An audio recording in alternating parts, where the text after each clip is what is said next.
الحمدللہ رب العالمین سلسلہ شرح قصیدہ معراجیہ کے ایپیسوڈ 5 میں حاضر ہیں۔ انشاءاللہ الکریم اس ایپیسوڈ میں بھی 10 اشعار کے الفاظ معنی اور ان کی وضاحت سمجھیں گے۔ پہلا شعر ہے: جھکا تھا مجرے ایک عرش اعلیٰ، گرے تھے سجدے میں بزم بالا، یہ آنکھیں قدموں سے مل رہا تھا، وہ گرد قربان ہو رہے تھے۔ مجرا مؤدبانہ سلام، بزم بالا مراد بزم بالا کے مقدس اور عالی مرتبت فرشتے، گرد حلقہ قربان ہونا تصدق ہونا۔ مصرع اولا: جھکا تھا مجرے ایک عرش اعلیٰ، گرے تھے سجدے میں بزم بالا۔ جیسے ہی عرش اعظم پر رسول اکرم صلی اللہ علیہ وسلم کی آمد ہوئی تو مجرے یعنی سلامی دینے کے لیے عرش اعلیٰ بارگاہ جانے جہاں صلی اللہ علیہ وسلم میں جھکا، جبکہ بزم بالا کے مقدس اور عالی مرتبت فرشتے رب عز و جل کی بارگاہ احدیت و صمدیت میں سجدہ شکر کرنے کو گرے کہ کائنات کے مطلوب اعظم صلی اللہ علیہ وسلم آج خود ہی اپنا جلوہ زیبا دکھانے اور ہماری قسمت جگانے کے لیے خرامہ خرامہ تشریف لے آئے ہیں۔ مصرع ثانیہ: یہ آنکھیں قدموں سے مل رہا تھا، وہ گرد قربان ہو رہے تھے۔ یہ عرش اعلیٰ مجرے اور سلامی کے لیے یوں جھکا کہ گویا اپنی آنکھیں سرور معصوم صلی اللہ علیہ وسلم کے قدموں سے مل رہا تھا، اور بارگاہ الہی میں سجدہ شکر بجا لانے کے بعد بزم بالا کے وہ نورانی فرشتے نور والے مصطفیٰ صلی اللہ علیہ وسلم کے ارد گرد قربان ہو رہے تھے۔ ضیائیں کچھ عرش پر یہ آئیں کہ ساری قندیلیں جھلملائیں، حضور خورشید کیا چمکتے، چراغ منہ اپنا دیکھتے تھے۔ ضیائیں، ضیا کی جمع روشنی، قندیل شیشے کا بنا ہوا ایک ظرف جس میں بتی روشن کر کے زنجیر سے لٹکاتے ہیں۔ جھلملانا، چراغ یا ستارے کا کم کم چمکنا، حضور سامنے، خورشید سورج منہ دیکھنا، حیران رہ جانا۔ مصرع اولا: ضیائیں کچھ عرش پر یہ آئیں کہ ساری قندیلیں جھلملائیں۔ سراج منیر صلی اللہ علیہ وسلم کے مبارک قدم لگنے تھے کہ عرش اعظم پر سے کچھ ایسی چمکدار پر انوار ضیائیں یعنی روشنیاں اور شعائیں ظاہر ہوئیں کہ اس کے سامنے عالم امکان و عالم بالا بلکہ تمام جہانوں کی قندیلوں اور فانوسوں کی روشنیاں جھلملا گئیں۔ مصرع ثانیہ: حضور خورشید کیا چمکتے، چراغ منہ اپنا دیکھتے تھے۔ حضور صلی اللہ علیہ وسلم خورشید یعنی امامت و سیادت و سعادت و قیادت و ریاست و امارت و نبوت و رسالت کے آفتاب و مہتاب صلی اللہ علیہ وسلم کے جلوہ و نور کے سامنے یہ بیچارے ننھے ننھے چراغ کیا چمکتے، ان میں تاب کہاں تھی؟ یہ سارے چراغ تو اللہ کے مظہر اعظم صلی اللہ علیہ وسلم کے چہرہ انور کی تابشوں کے سامنے اپنے منہ دیکھ رہے تھے۔ یہی سما تھا کہ پیک رحمت خبر یہ لایا کہ چلیے حضرت تمہاری خاطر کشادہ ہیں جو کلیم پر بند راستے تھے۔ سما حالت عالم، پیک قاصد کشادہ کھلا ہوا پھیلا ہوا، کلیم بات کرنے والا مراد اللہ سے ہم کلامی کا شرف پانے والے نبی حضرت سیدنا موسیٰ کلیم اللہ علیہ السلام۔ مصرع اولا: یہی سما تھا کہ پیک رحمت خبر یہ لایا کہ چلی حضرت، عقلوں کو حیران دلوں کو مسرور کرنے والا یہی سما بھی قائم ہی تھا کہ پیک رحمت یعنی رحمت کا قاصد و فرشتہ بارگاہ بے نیاز کی جانب سے یہ نوید اور خبر لایا کہ وصال و قرب و دیدار الہی کے لیے چلیے حضرت والا محبوب خدا صلی اللہ علیہ وسلم۔ مصرع ثانیہ: تمہاری خاطر کشادہ ہیں جو کلیم پر بند راستے تھے، اے صاحب قاب قوسین صلی اللہ علیہ وسلم، رب قدیر کی جانب سے تمہاری خاطر دیدار ذات الہی کے وہ سارے راستے کھلے ہیں، کشادہ ہیں جو کہ حضرت موسیٰ علیہ السلام پر بند تھے۔ بڑے محمد قری ہوں احمد قریب آ سرور ممجد، نثار جاؤں یہ کیا ندا تھی، یہ کیا سما تھا، یہ کیا مزے تھے۔ قری قریب، ممجد بزرگی دیا گیا، ندا پکار۔ مصرع اولا: بڑے محمد قری ہوں احمد قریب آ سرور ممجد، جب وصل و قرب اور دیدار کی گھڑیاں قریب آن پہنچی تو ندا آئی، اے میرے پیارے محمد عربی آگے بڑھ، نزدیک ہو جا، اے میرے احمد مصطفیٰ قریب آ جا، اے سرور ممجد یعنی عزت و بزرگی والے سردار امت۔ مصرع ثانیہ: نثار جاؤں یہ کیا ندا تھی، یہ کیا سما تھا، یہ کیا مزے تھے۔ نثار جاؤں قربان جاؤں فدا ہو جاؤں، یہ کیا شاندار ندا و پکار تھی، یہ کیا ہی سہانا و دل نشین سما تھا، یہ کیا مطلوب کو پانے رب جلیل و جمیل عز و جل کا دیدار کرنے اور بغیر کسی واسطے کے خدا تعالیٰ سے ہم کلام ہونے کے مزے تھے۔ تبارک اللہ شان تیری تجھی کو زیبا ہے بے نیازی، کہیں تو وہ جوش لن ترانی کہیں تقاضے وصال کے تھے۔ تبارک اللہ کیا کہنا، زیبا شایان شان، بے نیازی شان استغنا،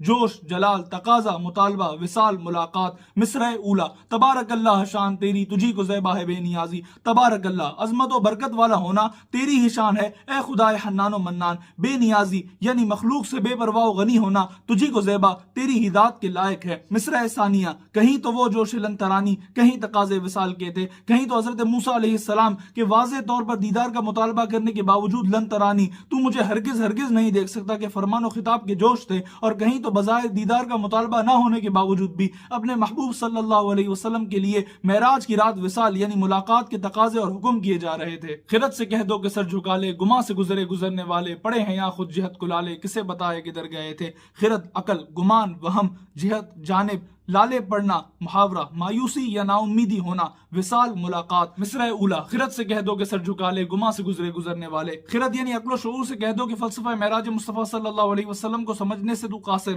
اور عاجز ہے، بس اب اپنا سر جھکا لے گزرنے والے شہنشاہ صلی اللہ علیہ وسلم تو وہم و گما کی وادیوں اور سرحدوں کو بھی بہت پیچھے چھوڑ چکے، یعنی ان سے بھی بہت آگے گزر چکے ہیں۔ مصرع ثانیہ پڑے ہیں یہاں خود جہت کو لالے کسے بتائے کدھر گئے تھے، یہاں تو جہات ستہ یعنی 6 سمتوں کو حیران ہو کر اپنی جان کے لالے پڑے ہیں، عالم میں امکان کی یہ 6 سمتیں اور جہتیں کسے بتائیں کہ جانے جہاں صلی اللہ علیہ وسلم وصال و قرب خاص پانے کے لیے کہاں سے آئے تھے اور کدھر گئے تھے۔ سراغ عین و متا کہاں تھا، نشان کیف و الا کہاں تھا، نہ کوئی راہی نہ کوئی ساتھی نہ سنگ منزل نہ مرحلے تھے۔ سراغ پتہ نشان علامت، اینا اس میں ظرف کہاں، متا اس میں استفہام ہے زمانے کے لیے کب کس وقت، نشان پتہ سراغ کھوج، کیفا اکثر اس کا استعمال استفہام کے لیے ہوتا ہے کس طرح کیوں کر، الا حرف جر ہے تک، راہی راستہ چلنے والا، ساتھی رفیق، سنگ منزل وہ پتھر جو راستوں پر منزل کا فاصلہ سمجھانے کے لیے لگا دیتے ہیں، مرحلہ وہ جگہ جہاں مسافر سفر کے بعد قیام کریں۔ مصرع اولا سراغ عین و متا کہاں تھا، نشان کیف و الا کہاں تھا۔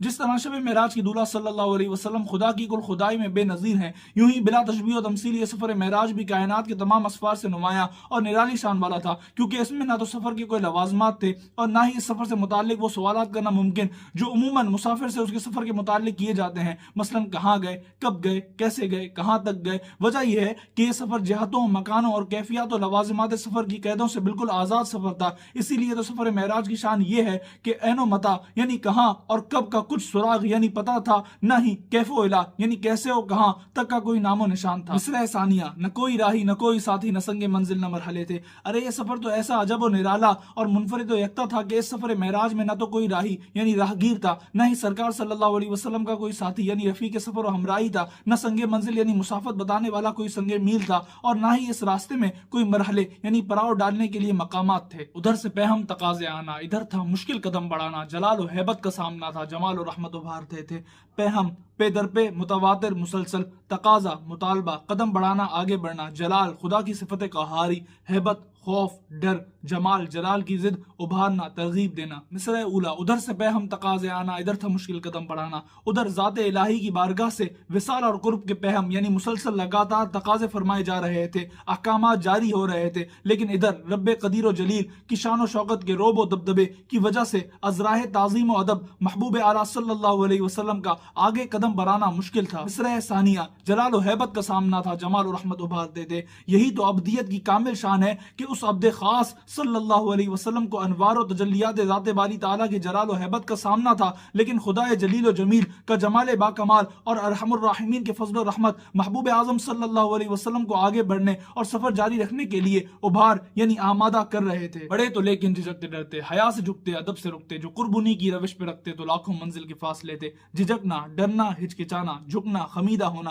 ادب کسی کی عظمت و بزرگی کا پاس و لحاظ، قرب نزدیکی، نزدیک ہونا، روش چال۔ مصرع اولا بڑے تو لیکن جھجکتے ڈرتے، حیا سے جھکتے، ادب سے رکتے، جمال و رحمت خدا بندی کا مضبوط سہارا لیے حضور صلی اللہ علیہ وسلم سفر کو جاری رکھتے ہوئے آگے تو بڑھے، لیکن جھجکتے، شان ابدیت کے مطابق شرماتے، خدا جبار و قہار کے خوف و خشیت میں بڑھے، حیا سے کبھی جھکتے، کبھی ادب و احترام میں چلتے چلتے ایک دم رک جاتے۔ مصرع ثانیہ جو قرب انہی کی روش پہ رکھتے تو لاکھوں منزل کے فاصلے تھے۔ اگر قرب منزل اور نزدیکی مقام قاب قوسین انہی کی اس روش و رفتار کے مطابق رکھے جاتے تو مطلوب کو پانے کے لیے بیچ میں ہزاروں سال اور لاکھوں منزلوں کے فاصلے حائل تھے، اور ان کا بڑھنا تو نام کو تھا، حقیقتاً فعل تھا ادھر کا، تنزلوں میں ترقی افزا دنا تدلہ کے سلسلے تھے، پر مگر نام کو کہنے کو حقیقتاً اصل میں تنزل اترنا، ترقی افزا مراد باعث ترقی۔ مصرع اولا پر ان کا بڑھنا تو نام کو تھا، حقیقتاً فعل تھا ادھر کا، پر لیکن بات یہ ہے کہ ان نبی صلی اللہ علیہ وسلم کا سفر معراج میں آگے بڑھنا تو صرف نام کو مجازی طور پر بعطائے باری تعالیٰ تھا،